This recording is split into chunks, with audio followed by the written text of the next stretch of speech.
نحمد ونصلي وسلم على حبيب الكريم وعلى آله وصحبه أهل بيته وخلفائه الراشدين। প্রিয় সুন্নি ও রাসূলুল্লাহ জনতা, যে যেখান থেকে শুনছেন, বিশেষ করে ঈমানদার মুমিন মুমিনাদের প্রতি আমার সবিনয় সালাম। আসসালামু আলাইকুম ওয়া রাহমাতুল্লাহ।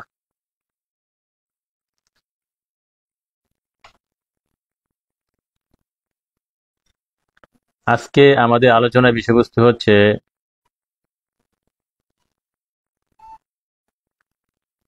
জান্নাত জাহান্নাম অথবা দুজক বেহেশত কোথায় অবস্থিত। একটা ক্রিটিক্যাল টপিকস, খুব সূক্ষ্ম আলোচনা। আল্লাহ রাসূল দয়া করলে সংক্ষেপে এর সারমর্ম উদ্ধার করার চেষ্টা করব। এখানে দুজক বেহেশত বা জান্নাত জাহান্নাম কোথায় অবস্থিত, এটা আপনার স্থান অর্থে, যদি স্থান অর্থে ব্যবহার করি তাহলে এটা বোঝাবে কোথায়।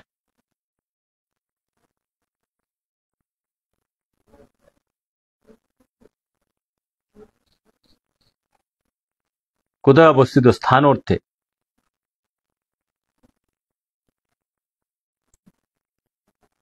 তাছাড়া জান্নাত আর অনেক প্রকারভেদ আছে স্থান অর্থে। যেমন হাদিস শরীফে আরো আছে, ইন্না জান্নাতা রিজলাহা, মায়ের পায়ের নিচে হচ্ছে জান্নাত অবস্থিত সন্তানের জন্য। তাছাড়া দেহ অর্থে জান্নাত আমরা ব্যাখ্যা করব, মন অর্থ জান্নাত, তারপরে আল্লাহ রাসূলের, বিশেষ করে আল্লাহ পাকের ডান এবং বাম অর্থে জান্নাত, এগুলা পরে আলোচনা হবে। আগে আলোচনা হবে স্থান অর্থে জান্নাত কোথায় অবস্থিত, কোরআন এবং হাদিস অনুযায়ী। হাদিসের তাফসীর এবং কোরআন শরীফের তাফসীর এবং হাদিস শরীফ দেওয়ার চেষ্টা করবো। ফকির বান্দা রাসূল জান্নাত স্থান অর্থে কোথায় অবস্থিত, আমরা সে ব্যাপারে একটু আলোচনা করার চেষ্টা করবো আল্লাহ রাসূলের দয়া।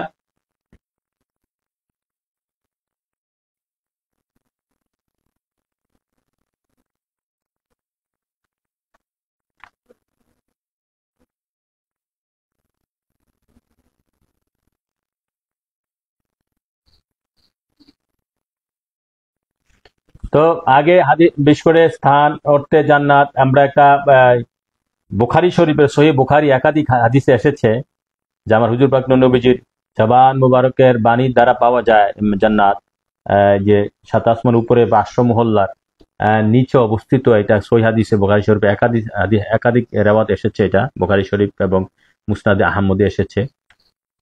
সেটা আমরা আগে পাঠ করার চেষ্টা করব হাদিসটা। عن أبي هريرة رضي الله تعالى عنه قال قال رسول الله صلى الله عليه وسلم من آمن بالله وبرسوله وأقاموا الصلاة وسما رمضان كان حقا على الله أن يدخلاه جنة جحد في سبيل الله أو جلس في أرضي التي ولد فيها।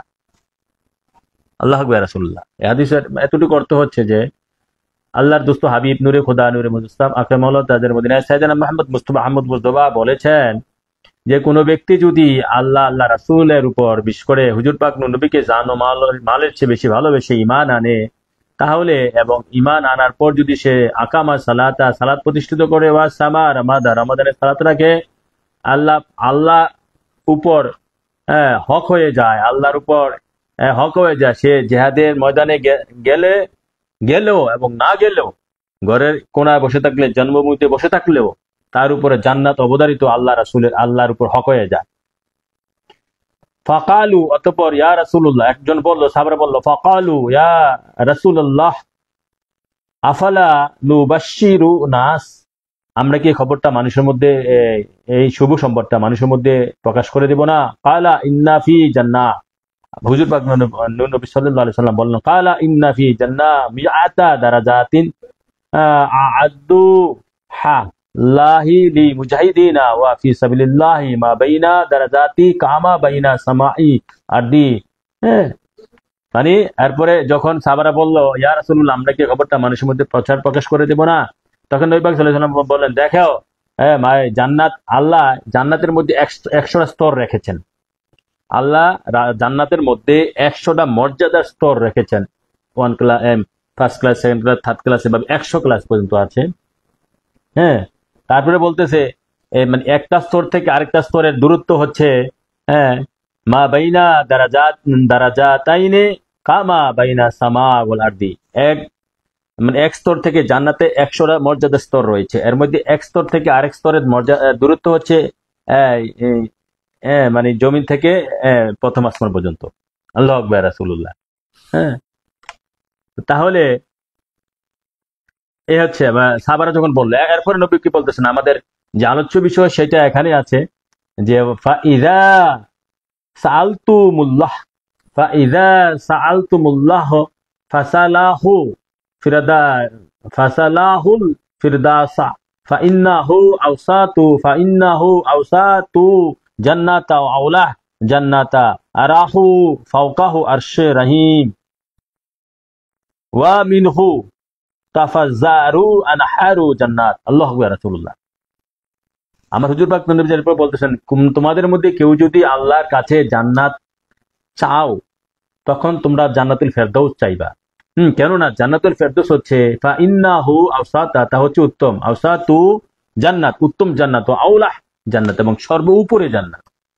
আরা উরাহু, এবং নবী বলতেছে উরাহু, তা আমাকে দেখানো হয়েছে, ফাওকাহু আরশে রহিম, এটা আল্লাহর আরশ, আল্লাহর আরশের নিচে, এটা মানে এই জান্নাতুল ফেরদৌসটা উপরে হচ্ছে আল্লাহর আরশ।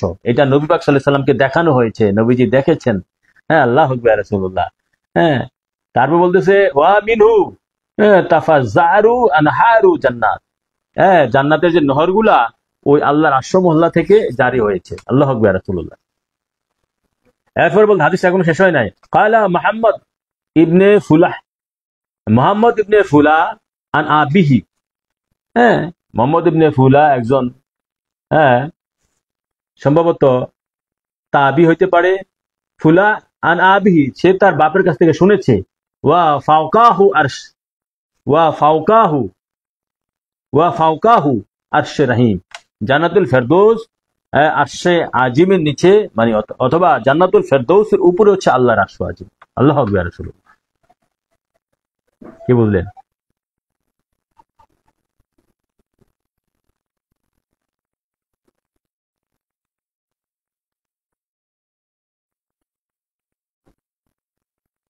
কি বোঝা গেল?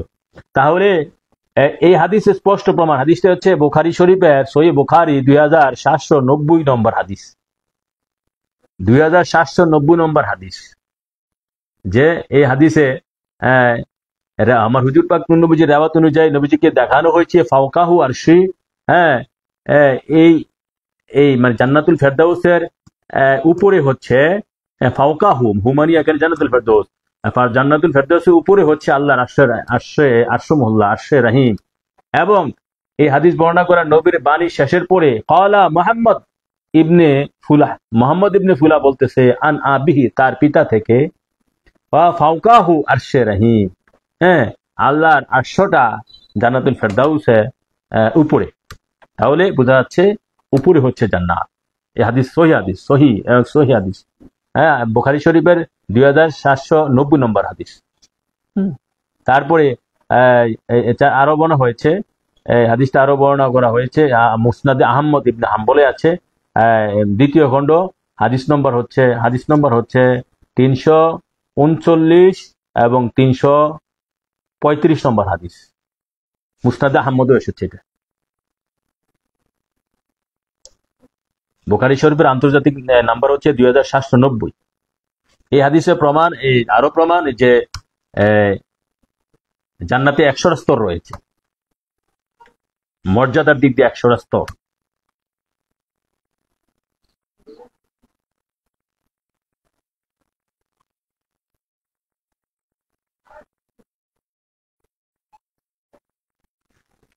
তাহলে দেখেন, এই বুখারী শরীফে আরেকটা হাদিস আছে, বুখারী শরীফে আরেকটা হাদিস আছে যে প্রায় সেম, তবে একটু হালকা একটু ব্যতিক্রম। হালকা একটু ব্যতিক্রম, যে নবী পাক সাল্লাল্লাহু আলাইহি ওয়াসাল্লাম বলেছেন, পুরোটা পড়ছি না,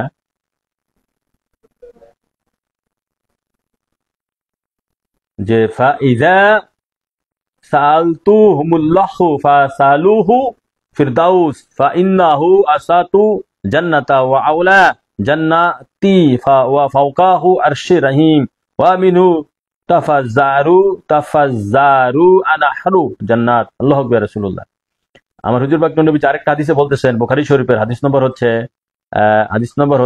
7423, 7423 হাদিস নম্বর। এবং মুসনাদে আহমদে এসেছে দ্বিতীয় খণ্ড হাদিস নম্বর 292। হাদিসের অংশ অর্থ প্রায় সেম, যে হুজুর পাক নবীজি বলেছেন যে ফাইন্নাহু আসাতা, তোমরা যদি আল্লাহর কাছে জান্নাত চাও, তাহলে জান্নাতুল ফেরদাউসে চাইবা, কেননা তা হচ্ছে সর্বোত্তম এবং তা হচ্ছে সর্বোপরে, আউলাহ, তা হচ্ছে সর্বোপরে, উপরে জান্নাত, ওয়া ফাওকাহু আরশে রহিম, তার উপরে এই যে আরশসমূহ, যে জান্নাতুল ফেরদাউসের উপরে হচ্ছে আরশে রহিম, আল্লাহর আরশ, রহমানের আরশ, ওয়া মিনু তাফাজ্জারু আনহারু জান্নাত, তা ওখান থেকেই আল্লাহ এই জান্নাতের নহরগুলা প্রবাহিত হচ্ছে। আল্লাহু আকবার। রাসূলুল্লাহ মুসনাদে আহমদ এবং বুখারী শরীফের এটা দ্বিতীয় হাদিস দিলাম, জান্নাত যে উপরে, সেটা হুজুর পাক নবী পাক এবং নবী পাক সাল্লাল্লাহু আলাইহি ওয়াসাল্লাম বলেছেন, এটা আমাকে উরাহু, আমাকে দেখানো হয়েছে। নবীজি দেখেছেন, জাহিরও দেখেছেন, বাতিনও তো দেখেনই সর্বদা, জাহিরও দেখেন, বাতিনও দেখেন। ওই আগের হাদিসে নবীজি বলছে উরাহু, আমাকে দেখানো হয়েছে। আল্লাহু আকবার। রাসূলুল্লাহ তাহলে এতে পাইলাম স্থান অর্থে জান্নাত, জান্নাত কি বুঝতে হবে, জান্নাত উপরে, আরশ মোল্লা এই উপরে, আরশ মোল্লার নিচে জান্নাতুল ফেরদাউস।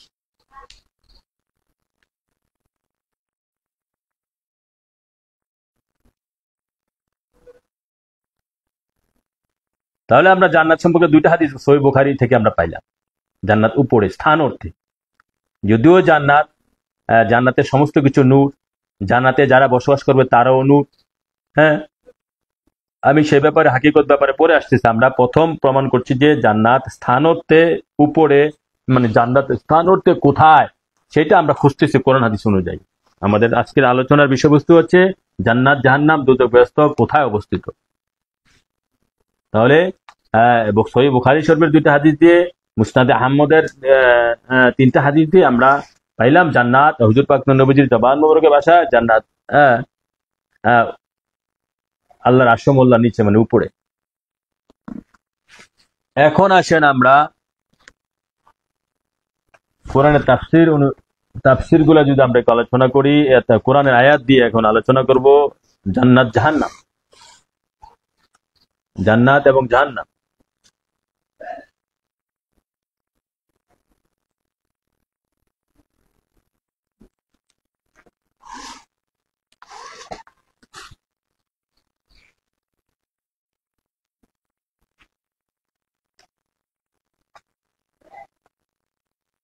কোরআনে পাকে সূরা তুরে আসছে ওয়াল বাখরি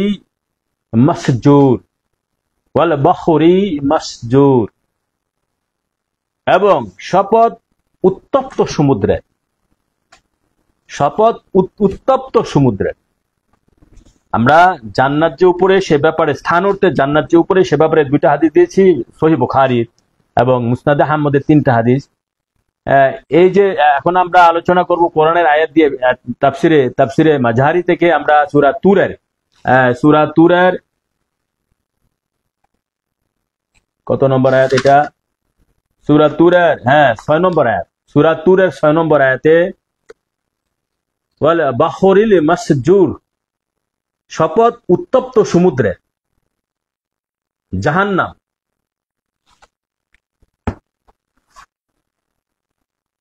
জান্নাত যে উপরে, এ ব্যাপারে প্রায় ইসলামের অনেক মুফাসসির, মুহাদ্দিস, ওলিয়া আল্লাহ, গাউস কুতুব স্থান অর্থে যে জান্নাত উপরে অনেকে একমত, স্থান অর্থে যে উপরে, এই হাদিস দ্বারা, সহিহ হাদিস দ্বারা। এখন জাহান্নাম, দোজখটা কোথায় অবস্থিত, স্থান অর্থে দোজখ কোথায় অবস্থিত, এই আয়াতের সূরা তুরের 6 নম্বর আয়াতের ব্যাখ্যায় তাফসিরে মাজারি থেকে আমি পাঠ করছি। কামুজ গ্রন্থে আছে সাজারা তানু, সে উনানকে গরম করেছে, সাজারু নদীকে পূর্ণ করেছে। মোহাম্মদ ইবনে ইসাক ও জাহাক বলেন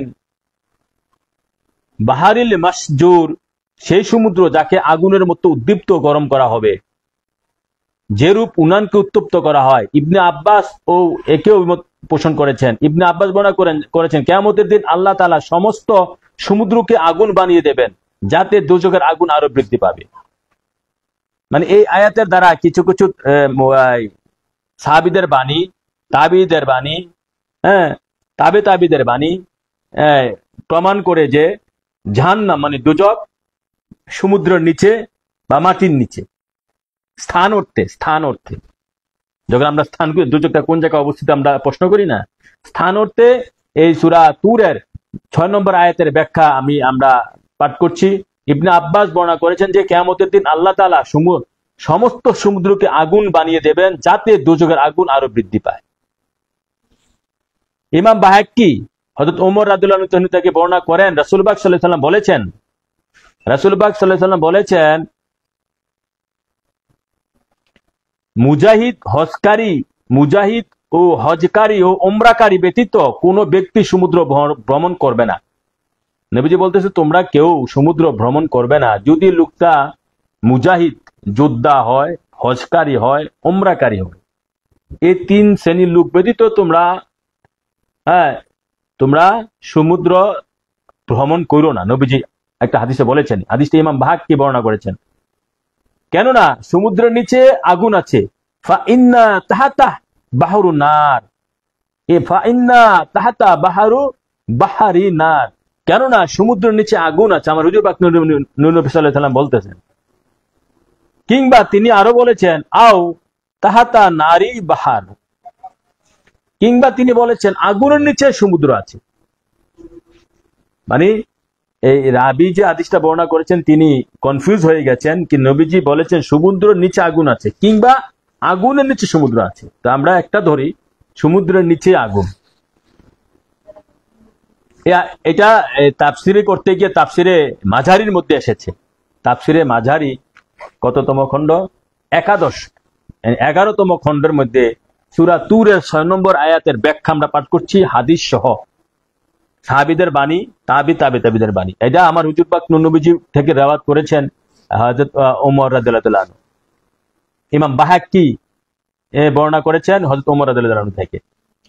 ইয়ালা ইবনে উমাইয়া বর্ণনা করেন রাসূল পাক সাল্লাল্লাহু আলাইহি ওয়াসাল্লাম, আরেকটা হাদিস ইলাইয়া ইবনে উমাইয়া বর্ণনা করেন রাসূল পাক সাল্লাল্লাহু আলাইহি ওয়াসাল্লাম বলেছেন আল বাহরু জাহান্নাম, সমুদ্র হচ্ছে জাহান্নাম। মানে সমুদ্রের তলদেশ হচ্ছে জাহান্নাম।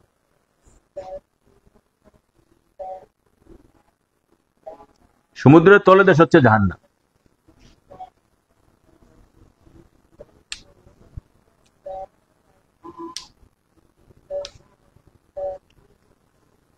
এটা ইয়ালা ইবনে উমাইয়া বর্ণনা করেন রাসূল পাক সাল্লাল্লাহু আলাইহি ওয়াসাল্লাম বলেছেন আল বাহরু জাহান্নাম, সমুদ্র হচ্ছে জাহান্নাম। আবু শাইখ তার আজামা গ্রন্থে এবং বাহাক্কি সাইদ ইবনে মুসাইব সূত্রে বর্ণনা করেন যে হযরত আলী ইবনে আবু তালিব বলেন আমি অমুক ব্যক্তির চেয়ে কোনো ইহুদিকে অধিক সত্যবাদী দেখতে পাইনি। সে আমাকে বলেছিল যে আল্লাহর বৃহত্তম আগুন হচ্ছে সমুদ্র বৃহত্তম অগ্নিকুণ্ডে পরিণত হয়। আল্লাহর বৃহত্তম আগুন হচ্ছে সমুদ্র। যখন কিয়ামত সংঘটিত হবে তখন আল্লাহ তার মধ্যে সূর্য, চন্দ্র ও তারকাগুলোকে একত্রিত করবেন, অর্থাৎ সবগুলোকে সমুদ্রে নিক্ষেপ করবেন। তারপর পশ্চিমী বাতাস প্রেরণ করে তাকে প্রজ্বলিত করবেন। এভাবে সমগ্র সমুদ্র জাহান্নামে পরিণত হবে। এটা আবু শাইখ তার আজামা গ্রন্থে এবং ইমাম বাহাক্কি সাইদ ইবনে মুসাইব সূত্রে বর্ণনা করেছেন এই কথাটা। এ ব্যাপারে আরো রিওয়ায়াত আছে। হযরত আলী মাওলা আলী শরীফদা কোন এক সত্যবাদী ইহুদিকে, কোন মানে সচ্চরিত্র ইহুদিকে জিজ্ঞাসা করেছিলেন। এটা অন্য কিতাবে আমি পেয়েছি, অন্য তাফসিরে পেয়েছি আমি, পরবর্তীতে আসবে আল্লাহ রাসূল চাইতো। আবু শাইখ কাব থেকে বর্ণনা করেন যে আল বাহরি মাসজুর সম্পর্কে, মানে সূরা তুরের 6 নম্বর আয়াত সম্পর্কে বলেন সমুদ্র গর্জন করবে, ফলে জাহান্নামের আগুনে পরিণত হবে। বায়াকি তার সোয়াবুল ইমান গ্রন্থে ওয়াহাব সূত্রে বর্ণনা করেন যে যখন কিয়ামত সংঘটিত হবে তখন জাহান্নামকে উন্মোচিত হওয়ার নির্দেশ দেওয়া হবে। তখন জাহান্নামের পর্দা সরে যাবে এবং তা থেকে আগুন বেরিয়ে আসবে। এরপর তা চোখের পলকের চেয়ে দ্রুত জাহান্নামের মুখ আবৃত্তকারী ও জাহান্নাম ও সপ্ত জমিনের মধ্যকার প্রতিবন্ধক উদ্বেলিত সাগরে পৌঁছে যাবে এবং তাকে একটি অগ্নিকুণ্ডে পরিণত করা হবে। মুজাহিদ কালবি বলেন,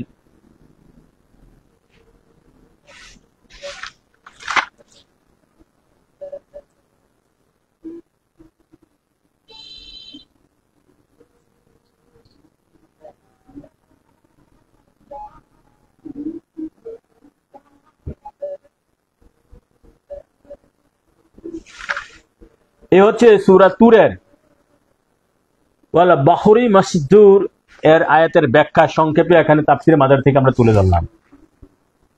তাহলে এখানে আমরা রাসূল পাক সাল্লাল্লাহু আলাইহি ওয়াসাল্লাম দুটো হাদিস থেকে এবং তাফসীর থেকে, কোরআনের আয়াত থেকে এবং তাফসীরের আয়াতের ব্যাখ্যা তাফসীর থেকে, হাদিস থেকে পাওয়া যাচ্ছে সমুদ্র নিচে মানে জাহান্নাম দুজক অবস্থিত।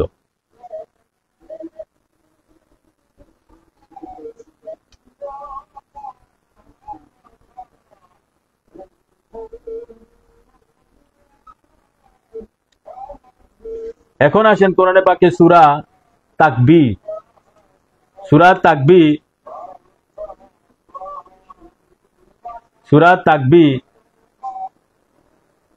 সূরা তাকবীরের 6 নম্বর আয়াত, ওয়া ইজাল বিহারু সুজ্জিরাত, ওয়া ইজা বিহারুল সুজ্জিরাত।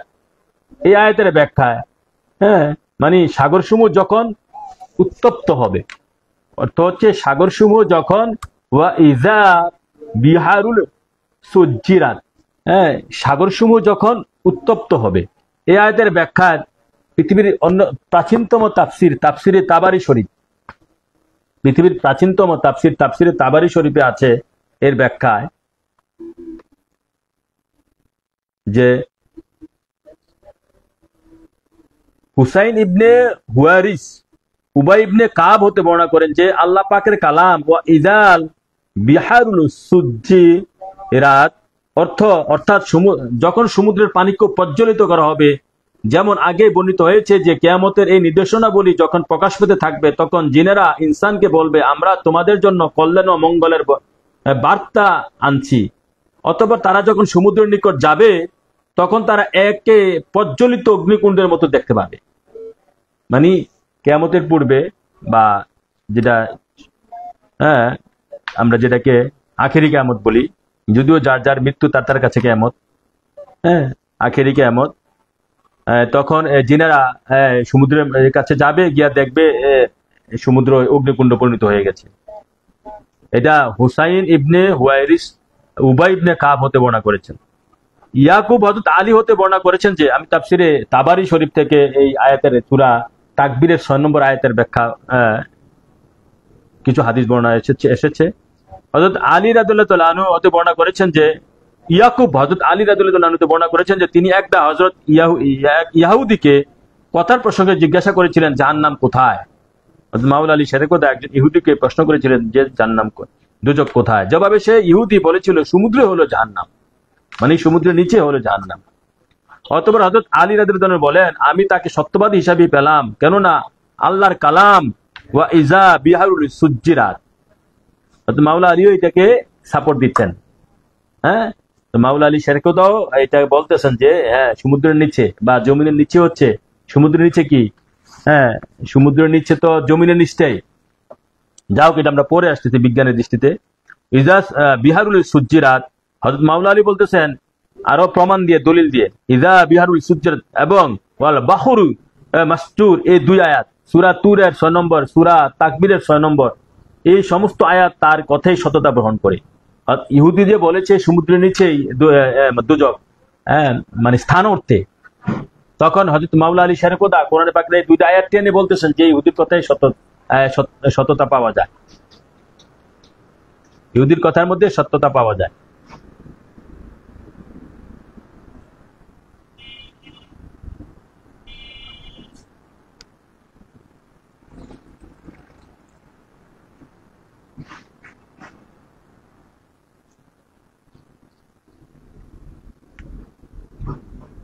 এখন আসেন, তারপরে আরো আছে, এখানে শেষ নয়।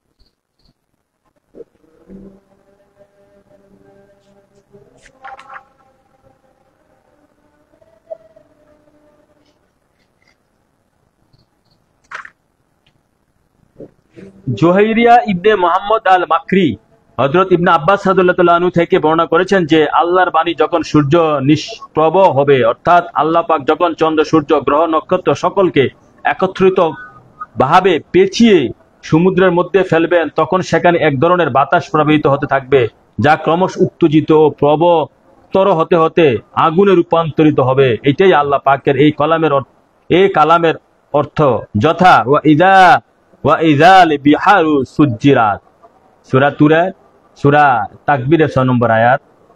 এটা তো, এটা হচ্ছে এই তাদের বাণী।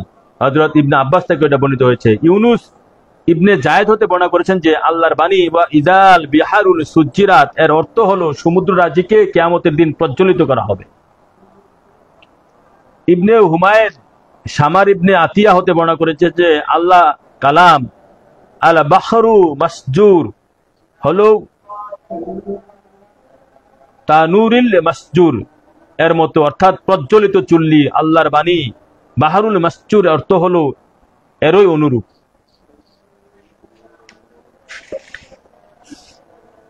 মিহরান সুফিয়ান হতে বর্ণনা করেছেন যে আল্লাহর বাণী ওয়া ইযালে বিহারুল সুজ্জারাত এর অর্থ হলো যখন সমুদ্রকে প্রজ্বলিত করা হবে। কেউ কেউ বলেন সুজ্জিরাত শব্দের অর্থ প্রবাহিত হওয়ার অর্থ হিসাবে গ্রহণ করেছেন। যাই হোক, আমরা তাফসিরে তাবারির মধ্যে এই সূরা তাকবীরের যে 6 নম্বর আয়াতের ব্যাখ্যা পাইলাম যে সমুদ্রের নিচে বা সমুদ্রকে প্রজ্বলিত করা হবে, বা সমুদ্রের নিচে হচ্ছে জাহান্নাম বা দোজখ। এখন আমরা আরো কিছু বর্ণনা করব। আমরা ইল্লিন সিজ্জিন সম্পর্কে বর্ণনা করব কোরআন এবং তাফসীরের আয়াত অনুযায়ী, তাহলে আরো পরিষ্কার হয়ে যাবে। এখন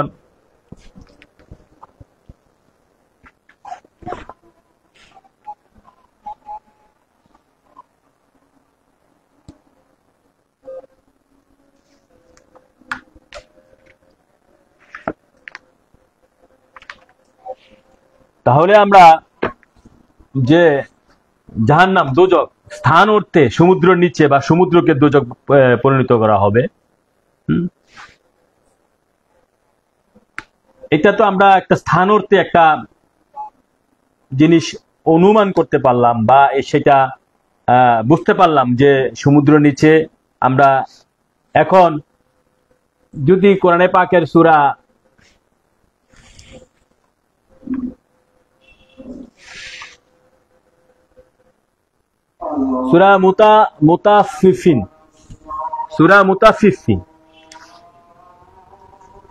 মুতাফিফিন একটা, এখানে ইল্লিন সিদ্দিন সম্পর্কে আলোচনা এসেছে। সূরা মুতাফিফিনে ইল্লিন সিদ্দিন সম্পর্কে আলোচনা এসেছে।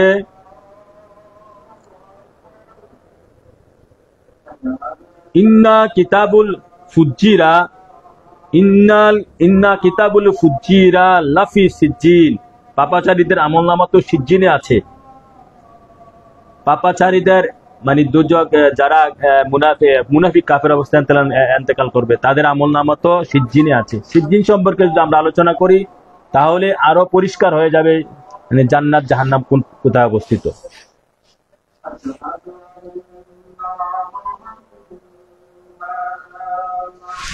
জান্নাত জাহান্নাম কোথায় অবস্থিত আরো পরিষ্কার হয়ে যাবে।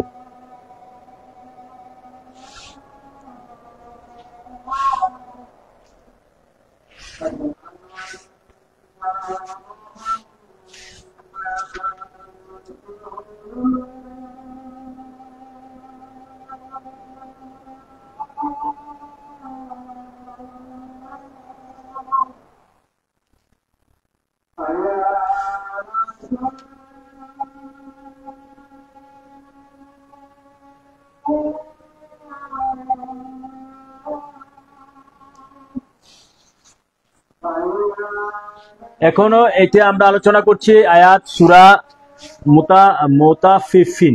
মুতাফিফিনের 7 নম্বর আয়াত। সূরা মুতাফিফিনের 7 নম্বর আয়াত, 7 নম্বর না 6 নম্বর, 7 নম্বর আয়াত।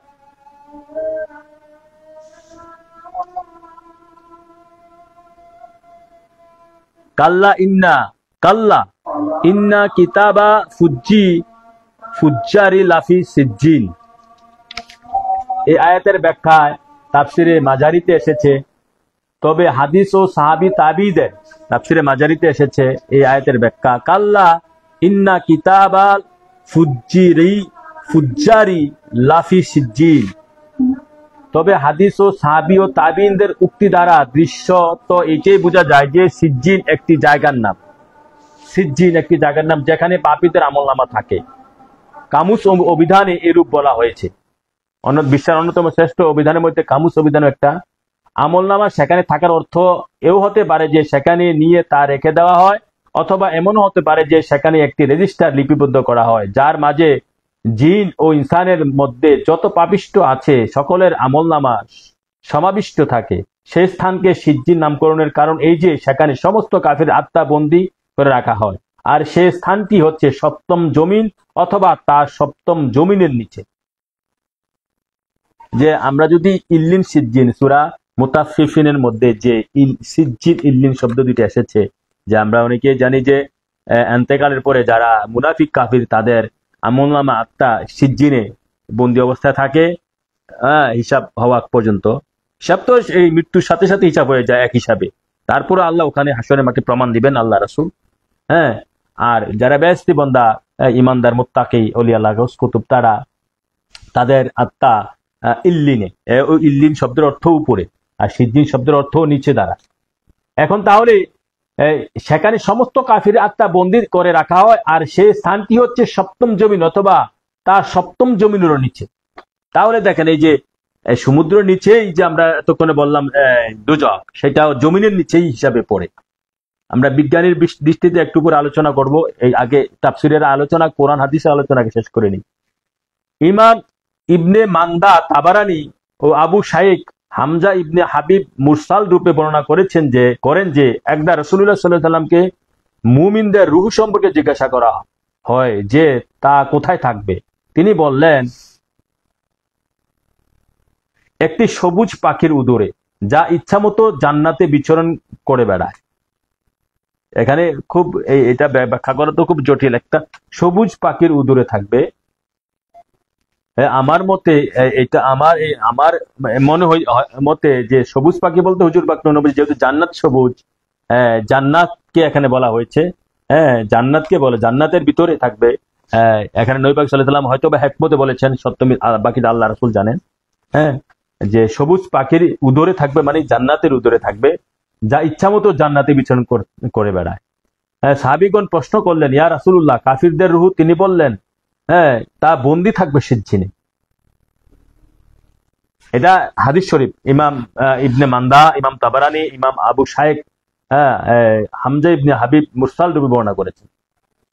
ইবনে মুবারক, হাকিম, তিরমিজি, ইবনে আবিদ দুনিয়া, ইবনে মান্দা, সাইদ ইবনে মুসাইব সূত্রে বর্ণনা করেন যে সালমান রাদিয়াল্লাহু আনহু বলেন, কাফিরদের আত্মা থাকে সিজ্জিনে। সিজ্জিন কোথায়? জমিনের সপ্তম স্তরের নিচে। বাগাবী বলেন, আব্দুল্লাহ ইবনে ওমর, কাতাদা, মুজাহিদ ও জাহাক এর মতে সিজ্জিন সর্বনিম্ন সপ্তম জমিন। সিজ্জিনে সর্বনিম্ন সপ্তম জমিন। কে? ইমাম বাগাবী, আব্দুল্লাহ ইবনে ওমর, কাতাদা, মুজাহিদ ও জাহাক, এই সমস্ত পণ্ডিতগণ, জাহের বাতেনের জ্ঞানীগণ, তারা সিজ্জিনকেই সর্বনিম্ন সপ্তম জমিন বলেছেন। কাফিরদের রূহ সেখানে থাকে। গ্রন্থাকার বলেন, তারপরে মাজারি, তাফসিরে মাজারির লেখক আল্লামা সানুল্লাহ ফানিপতি বলেন, আমি বলবো ইবনে আবিদ দুনিয়া আব্দুল্লাহ ইবনে ওমরের সূত্রে এরূপ বর্ণনা করেছেন। বাগাবী স্বীয় সনদে বারা রাদিয়াল্লাহু আনহু সূত্রে বর্ণনা করেন যে রাসূলুল্লাহ পাক সাল্লাল্লাহু আলাইহি ওয়াসাল্লাম বলেছেন, সিজ্জিনু আসফালু সাবাহ আরদিনা ওয়া ইল্লুনু ফি সামা সাবাআতু তাহাতা আরশ। আল্লাহু আকবার। রাসূলুল্লাহ একটা হাদিস, সিজ্জিন সপ্তম জমিনের নিম্নতম জমিন এবং ইল্লিন হচ্ছে সপ্তম আসমানে আরশের নিচে অবস্থিত। এটা হুজুর পাক, এটা হযরত বারা রাদিয়াল্লাহু আনহু বর্ণনা করেছেন। হযরত বারা রাদিয়াল্লাহু আনহু বর্ণনা করেছেন ইমাম বাগাবী। বারা ইবনে আজিব এর সূত্রে মুমিন ও কাফিরের মৃত্যু সম্পর্কে রাসূলুল্লাহ সাল্লাল্লাহু আলাইহি ওয়াসাল্লাম একটি দীর্ঘ হাদিস বর্ণিত আছে। তাতে কাফিরদের সম্পর্কে বলা হয়েছে যে তাদের জন্য আসমানের দুয়ার খোলা হয় না। কাফের মুনাফিক অবস্থা যারা ইন্তেকাল করে তাদের জন্য আসমানের দুয়ার খোলা হয় না। আল্লাহ তাআলা বলেন তার আমলনামা নিম্নতম জমিনে অবস্থিত সিজ্জিনে রাখো, সিজ্জিনে রাখো। সুতরাং তার রুহুকে সজোরে নিক্ষেপ করা হয়। আহমদ প্রমুখ হাদিসটি বর্ণনা করেছেন, ইমাম আহমদ হাদিসটা বর্ণনা করেছেন। হ্যাঁ,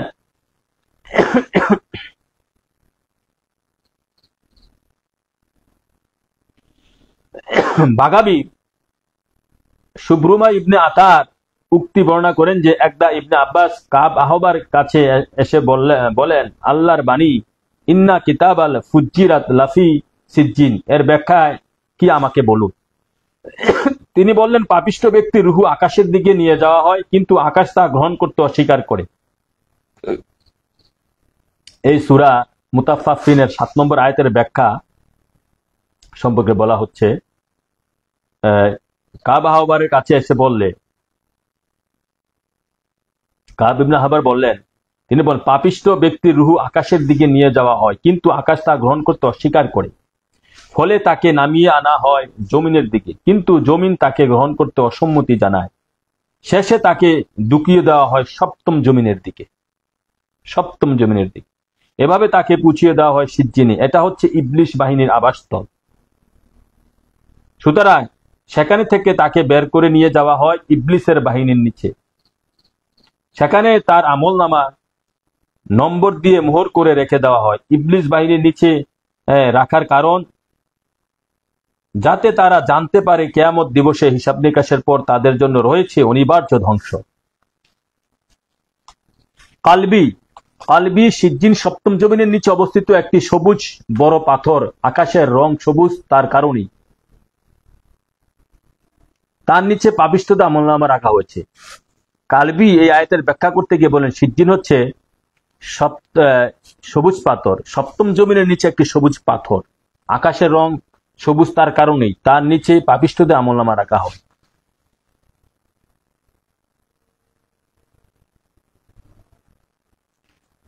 এটা দিয়ে আমরা সিজ্জিন যদি বুঝতে পারি তাহলেই সমুদ্রের নিচে বা সপ্তম জমিনের নিচে যে দোজক সেটা কোরআন হাদিস দিয়ে প্রমাণ করতে সহজ হয়। ইবনে নুজায়ের সূত্রে বর্ণিত আছে যে মুহাজির বলেন সিজ্জিন সর্বনিম্ন জমিনের নিচে অবস্থিত একটি বড় পাথর, তার মধ্যে পাপাচারীদের আমলনামা রাখা হয়। বাগাবী বলেন হাদিসে এসেছে যে আর ফালাক হচ্ছে জাহান্নামের একটি গহ্বর যার মুখ ঢাকা, আর সিজ্জিন হচ্ছে জাহান্নামের অন্য একটি গহ্বর এবং তার মুখ খোলা। গ্রন্থকারে তাফসিরে মাজারির লেখক আল্লামা সানাউল্লাহ পানিপতি বলেন আমি বলবো সিজ্জিন সপ্তম জমিনের নিচে, আবার সিজ্জিন জাহান্নামের ভিতরে। উভয় মতের মধ্যে এভাবে সামঞ্জস্য বিধান সম্ভব যে জাহান্নামও সর্বনিম্ন সপ্তম জমিনের নিচে অবস্থিত, মানে দুজক জাহান্নামও সপ্তম জমিনের নিচে অবস্থিত। এটা তাফসিরে মাজারির লেখক আল্লামা সানাউল্লাহ পানিপতি অভিমত। হ্যাঁ, তিনি তো আগে দলিল দিয়েছেন হাদিস থেকে, তারপরে মন্তব্য করেছেন। আবু শাইখ আজমা গ্রন্থে এবং বাইহাকি আবু জারা সূত্রে বর্ণনা করেন যে আব্দুল্লাহ ইবনে মাসউদ বলেন জান্নাত সমস্ত সপ্তম আসমানে, জাহান্নাম নিম্নতম সপ্তম জমিনে অবস্থিত। এখানে আরো ক্লিয়ার। আবু শাইখ তার আজমা গ্রন্থে এবং বাইহাকি আবু জারা সূত্রে বর্ণনা করেন যে আব্দুল্লাহ ইবনে মাসউদ বলেন, বিখ্যাত সাহাবী আব্দুল্লাহ ইবনে মাসউদ রাদিয়াল্লাহু আনহু। আমরা যে কথাগুলো বর্ণনা করছি এখানে প্রথমত কোরআন এবং হাদিস, তারপরে হচ্ছে সাহাবীদের বাণী, তাবিদের বাণী। এগুলা ব্যাখ্যা করে, এগুলা পাঠ করে, এগুলো উপলব্ধি করে তারপরে আপনি যদি ইমানদার মুত্তাকি ইমানদার হন, জাহিরি বাতিনি জ্ঞানে জ্ঞানী হন, তাহলে আপনি একটা অভিমত দিতে পারেন। আর এই মত আর অভিমতটা তাদের বাহিরে যাবে না। কেননা সাহাবীরা হচ্ছে সত্যের মাপকাঠি। আমার নবী মহাসত্যের সত্য। আর যুগ ছিল তিনটা যুগে, নবীর যুগ, সাহাবীদের যুগ, তাবেঈনদের। এই তিনটা যুগে ছিল সত্য। এইরকম যুগ আর আউয়ালে আখের হবে না, হয়নি, হবেও না। অর্থাৎ ওদের বাণীগুলো আগে আমাদের ফলো করতে হবে, হ্যাঁ, ওদের বাণীগুলো জানতে হবে, তারপরে ইমানদার মুত্তাকি হইয়া, হ্যাঁ, রিয়াজত ত্যাগ সাধন ভোজন করে, হ্যাঁ, মিথ্যা থেকে দূরে, হারাম থেকে দূরে, ঘুষ থেকে দূরে, হ্যাঁ, চিটারি বাটপারি থেকে দূরে থাইকা হালাল সর্বদা হালাল খাইয়া, হ্যাঁ, জাহের বাতেনের জ্ঞানে জ্ঞানী হইয়া, কোরআন হাদিসের জাহিরি বাতিনি জ্ঞানে জ্ঞানী হইয়া, তারপরে আপনি মুস্তাহিদ আলেম ওলি আল্লাহ হইয়া তারপরে আপনি একটা অভিমত দিতে পারেন। তাহলে দেখেন কি বলতেছি, আবু শাইখ তার আজমা গ্রন্থে এবং বাহাক্কি আবু যারা সূত্রে বর্ণনা করেন যে আব্দুল ইবনে মাসুদ বলেন, প্রখ্যাত সাহাবী আব্দুল ইবনে মাসুদ বলেন, জান্নাত সপ্তম আসমান এবং জাহান্নাম নিম্নতম সপ্তম জমিনে অবস্থিত। বাহাক্কি তার দালাইল গ্রন্থে আব্দুল্লাহ ইবনে সালাম রাদিয়াল্লাহু তাআলা সূত্রে বর্ণনা করেন যে জান্নাত আসমানে, জাহান্নাম জমিনে। জান্নাত আসমানে আর জাহান্নাম দোজক জমিনে সর্বনিম্ন।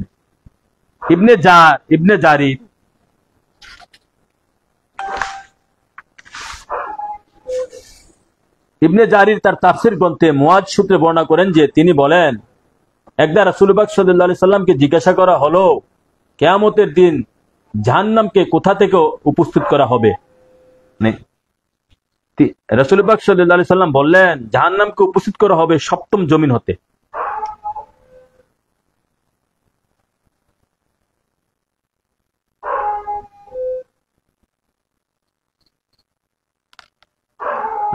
রাসূলুল্লাহ সাল্লাল্লাহু আলাইহি সাল্লাম বললেন, লি জাহা বিহা মিনাল আরদি সাবাহাতান, জাহান্নামকে উপস্থাপন করা হবে সপ্তম জমিন হতে, তাতে রয়েছে 1000 লাগাম, প্রত্যেক লাগামে রয়েছে 70,000 ফেরেশতা।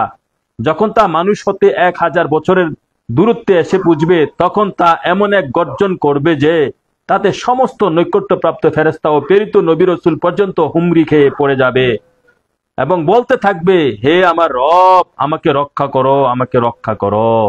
আল্লাহু আকবার। রাসূলুল্লাহ। তাহলে এই হাদিস দ্বারা স্পষ্ট প্রমাণ হয়, হ্যাঁ, দোজক সপ্তম জমিনের নিচে, দোজক সপ্তম জমিনের নিচে।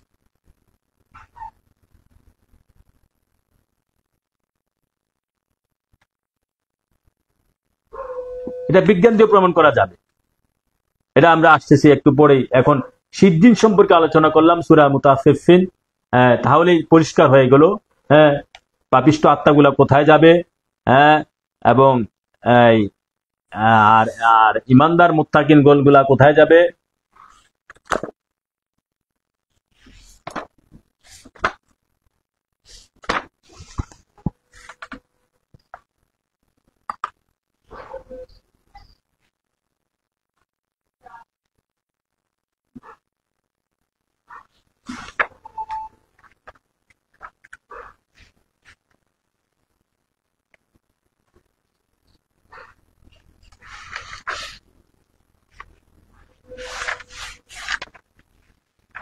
আমরা সিজ্জিন সম্পর্কে ধারণা পাইলাম, সিজ্জিন মানে দোজক, জাহান্নাম।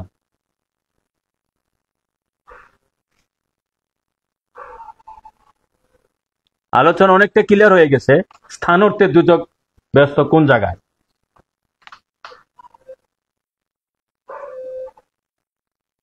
তাফসিরে আমরা তাফসিরে মাজারি থেকে ব্যাখ্যা করেছি, তাফসিরে ওই আয়াতের ব্যাখ্যা, হ্যাঁ, সূরা মুতাফফিফিন, কাল্লা ইন্না কিতাবাল ফুজ্জারি লাফি সিজ্জিন, এই আয়াতের ব্যাখ্যা দিলাম তাফসিরে মাজারি, অন্যতম প্রাচীনতম, বিশ্বের অন্যতম প্রাচীনতম তাফসির, ইমাম জারির তাবারি, প্রায় ওনার জন্ম মনে 320 হিজরিতে, হ্যাঁ।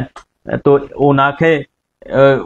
ওনার তাফসিরের শেষ খণ্ডের মধ্যে আলোচনা, বিশাল আলোচনা আছে। আমি সবগুলো আলোচনা করতে গেলে তো সবগুলা বাণী দিতে গেল অনেক সময়ের দরকার।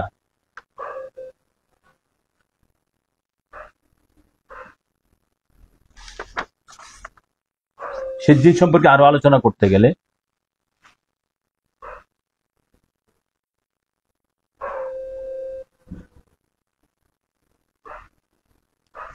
তাহলে যাও, এই আলোচনা আমরা যদি ইয়া থেকে আর বর্ণনা করি,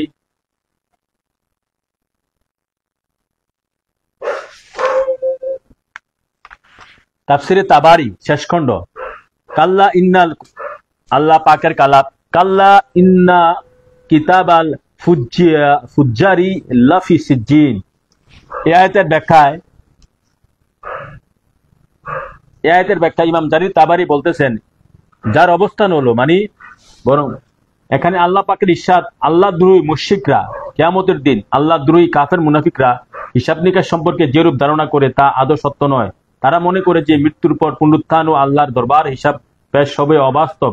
বরং প্রকৃত ঘটনা এই যে তাদের আমলনামা সিজ্জিন নামক স্থানে সংরক্ষিত আছে, যার অবস্থান হলো সপ্তস্তর জমিনের নিচে।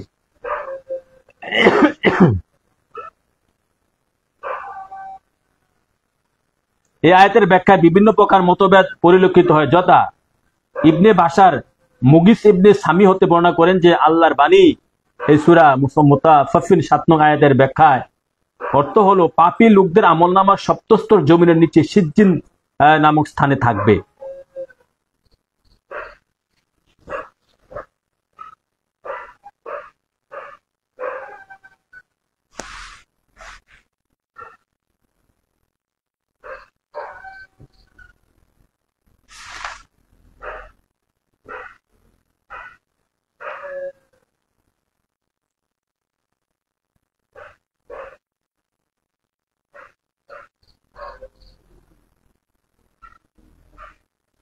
যাই হোক,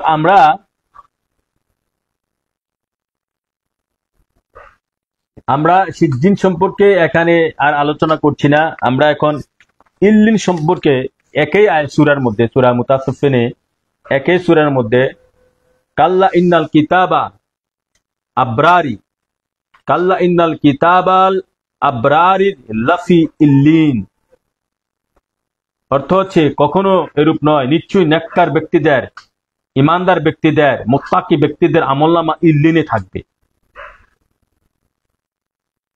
এখানে বলা হয়েছে, এটা সূরা মুতাফফিফিন 18 নম্বর আয়াত।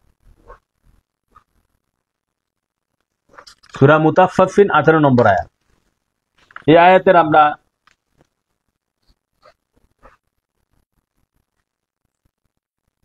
এই আয়াতের ব্যাখ্যায় আমরা বলবো, কেউ কেউ বলেন তা হলো সপ্তস্তম আসমান। ইল্লিন মানে আসমানের সপ্তম আসমান, ইল্লিন। যদিও আলোচনা অনেক ক্লিয়ার হয়ে গেছে, আমরা যে হাদিস শরীফ, বিভিন্ন হাদিস শরীফ দিয়েছি, তাফসিরের হাদিস শরীফ তাফসির হতে ইউনুস হিলাল ইবনে ইয়াসাফ হতে বর্ণনা করেছেন যে একদা হযরত আব্বাস হযরত কাবকে যখন ইল্লিন কি সম্পর্কে প্রশ্ন করেন, তখন আমি সেখানে উপস্থিত ছিলাম। উত্তরে হযরত কাব বলেন, তা হলো সপ্তম আসমান, যেখানে মুমিন ব্যক্তিদের আত্মা অবস্থান করে। সপ্তম আসমান, এটাই জান্নাত, স্থান অর্থে জান্নাত। এটা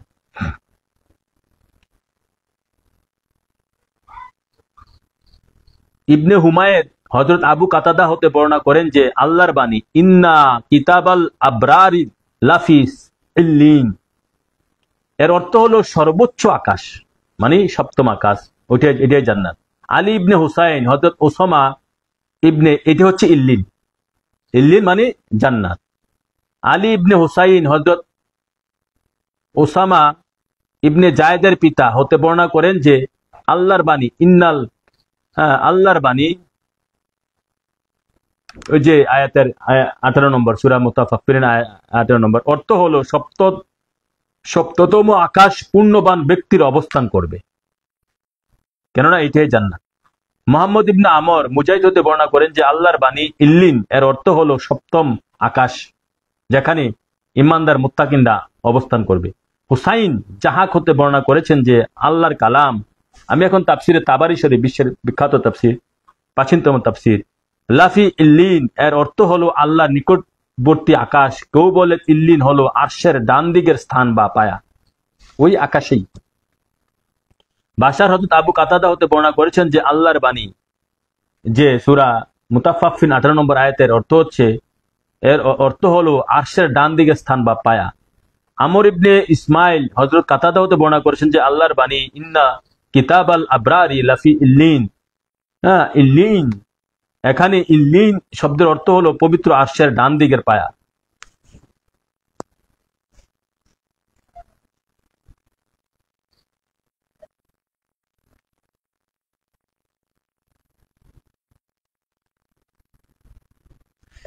ইবনে হুমায়ত আতিয়া হতে বর্ণনা করেন যে একদা হযরত আব্বাস রাদিয়াল্লাহু আনহু কাব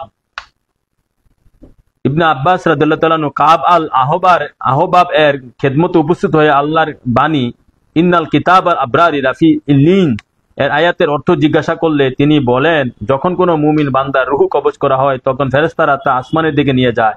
আমরা হাদিসটা বর্ণনা করেছিলাম। এই সময় যে সমস্ত ফেরেশতারা তাকে ওই রুহের দেখা হয় তারা সবাই তার জন্য সুসংবাদ প্রদান করতে থাকে। অতঃপর তার জন্য আসমানের দরজাসমূহ ক্রমাগত খোলা হতে থাকে, এমনকি সর্বশেষ তা আরশের নিকটবর্তী স্থানে নিয়ে যাওয়া হয় এবং সেখানেই তা অবস্থান করতে থাকে, যা তার জন্য কিয়ামতের কঠিন আযাব হতে নাজাত প্রাপ্তির সূচনা স্বরূপ। আর এই সময় নিকটবর্তী ফেরেশতারাও তার জন্য সাক্ষ্যদানকারী হয়ে যায়। অবশ্যই কেউ কেউ বলেন ইল্লিন শব্দের অর্থ হলো জান্নাত, যা সপ্তম আকাশে অবস্থিত।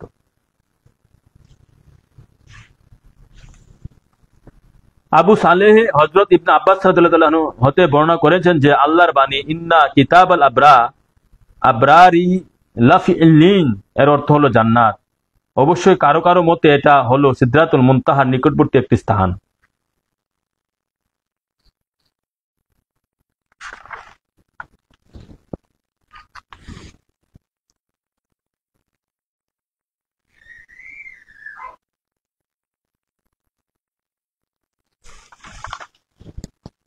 কুফার জাফর ইবনে মোহাম্মদ জাহাক হতে বর্ণনা করেছেন যে যখন কোনো মুমিন বান্দার রূহ কবজ করা হয় তখন আসমানের দিকে নিয়ে যাওয়া হয়, অতঃপর তা দ্বিতীয় আসমানের দিকে নিয়ে যাওয়া হয় এবং এই সময় প্রথম আসমানের সম্মানিত ফেরেশতারা তার অনুগমন করেন। অতঃপর এইভাবে তৃতীয়, চতুর্থ, পঞ্চম, ষষ্ঠ, সপ্তম আকাশে অতিক্রম করে সিদরাতুল মুনতাহার নিকটবর্তী হয়। আজলাহ বলেন, আমি জাহাককে সিদরাতুল মুনতাহা সম্পর্কে জিজ্ঞাসা করলে জবাবে তিনি বলেন, এটা যেহেতু আল্লাহ নিকটবর্তী হওয়ার শেষ প্রান্ত সেই জন্য এরূপ নামকরণ করা হয়েছে। এই সময় আল্লাহর তরফ হইতে ওই রুহের নিকট সিলমোহর কৃত একটি নিরাপত্তা নামা প্রেরিত হয়। এটাই আল্লাহ তাআলার এই বাণী সত্যতাকে প্রমাণ করে, যেমন বলা হয়েছে কাল্লা ইন্নাল কিতাবাল আবরারি লাফি ইল্লিন ওমা আদরাকা মা ইল্লিন কিতাবুন মারকুম ইয়াশহাদুহুল মুকাররাবুন। যারা মুকাররাবিন বান্দা তারা এটা দেখে। অবশ্যই কেউ কেউ ইল্লিন শব্দের অর্থ হলো আসমানের আল্লাহর নিকটতম স্থান, ওই একই কথা, আরশের নিচে যেটা। মুহাম্মদ ইবনে সাদ হযরত ইবনে আব্বাস হতে বর্ণনা করেছেন যে আল্লাহর বাণী ইন্নাল কিতাবাল আবরারি লাফি ইল্লিন এর অর্থ হলো পুণ্যবান ব্যক্তিদের আমলনামা একটি গ্রন্থে সংরক্ষিত অবস্থায় আসমানে আল্লাহর নিকট থাকবে। এখানে দেখা যায় যে আল্লাহ রাব্বুল আলামিন ইল্লিন শব্দটি দুই ভাবে, অর্থাৎ ইল্লিন ইল্লিইন ওয়া ইল্লিই কে বহুবচন শব্দ হিসাবে ব্যবহার করেছেন, যার অর্থ হলো কোন জিনিস উপর কোন জিনিসের অবস্থান, উপরের উপর উপর, অর্থাৎ ঊর্ধ্ব হতে ঊর্ধ্বতম স্থান। এই জন্য বহুবচন শব্দ এখানে ইয়া এবং নুন কে একত্র করা হয়েছে। অপর আল্লাহর বাণী লাফি ইল্লিন এর অর্থ হলো উচ্চ হতে উচ্চতর আসমান বা উঁচু হতে উচ্চতর স্থান। অবশ্যই এর উদ্দেশ্য হলো সপ্তম আসমান বা সিদরাতুল মুনতাহা বা আরশের পায়া। তবে সিদ্ধান্ত এই যে যেমন আল্লাহ পাক এখানে পরিষ্কারভাবে বলেছেন যে নেককার ব্যক্তিদের আমলনামা ইল্লিনে থাকবে, আর যার অবস্থান অধিকাংশের মতানুসারে সপ্তম আকাশের উপরে। এটাই এই আয়াতের ব্যাখ্যা। আল্লাহু আকবার রাসূলুল্লাহ। তাহলে আমরা কি পাইলাম? ইল্লিন সিজ্জিন সপ্তম জমিনের নিচে, যেটা দোজখ, যেটা জাহান্নাম, আর জান্নাত সপ্তম আসমানের উপরে, যেটা আল্লাহর আরশ মহল্লার নিচে। আমরা সহিহ বুখারীতে প্রমাণ করেছি। তাহলে কোরআন এবং হাদিসে সংক্ষেপে এই অর্থ পাইলাম, এই ব্যাখ্যা পাইলাম। স্থান অর্থে জান্নাত এই জায়গা অবস্থিত। এখন আসেন এই কথাগুলা কোরআন এবং হাদিস শরীফের এই কথাগুলা সাহাবীদের বাণী, তাবে তাবিনদের বাণী, সত্য প্রমাণ মিলে বর্তমান যে অনুমিত বিজ্ঞান, যারা অনুমানের উপর চলে, যে বিজ্ঞান একুরেট কোন হিসাব দিতে পারবে না, বিজ্ঞান মানে বিশেষ জ্ঞান, এক এক সময় এক একটা বলে স্বাভাবিকভাবে। এখন একটা থিওরি দিছে, 2 দিন পরে আবার চেঞ্জ হয়ে গেছে। এটাই হচ্ছে বিজ্ঞান, এর মানে এটা নাকি বিশেষ জ্ঞান। আল্লাহ রাসূল ভালো জানে। তো এই বিজ্ঞান দেখেন, এই যদি বিজ্ঞানের মতে স্থান অর্থে জান্নাত মানে জাহান্নাম, দোজখ মাটির নিচেই প্রমাণিত হয়। কেননা বিজ্ঞান, আধুনিক বিজ্ঞান উপরে কি আছে,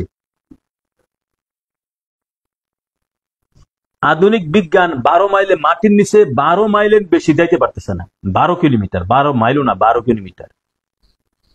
রাশিয়ার বিজ্ঞানীরা 1980 থেকে বা 80, 90, 92, হ্যাঁ না 70 থেকে 1970 সাল থেকে 20-22 বছর মাটি গর্ত করেছে। কোলা সুপার ডিপ বলা হয়, Kola super deep borehole বলা হয়। 12 বছর মিশিং দেয়া বিভিন্ন বৈজ্ঞানিক যন্ত্র দিয়া গর্ত করতে করতে করতে করতে করতে তারা প্রায় 12 কিলোমিটার নিচে গেছে।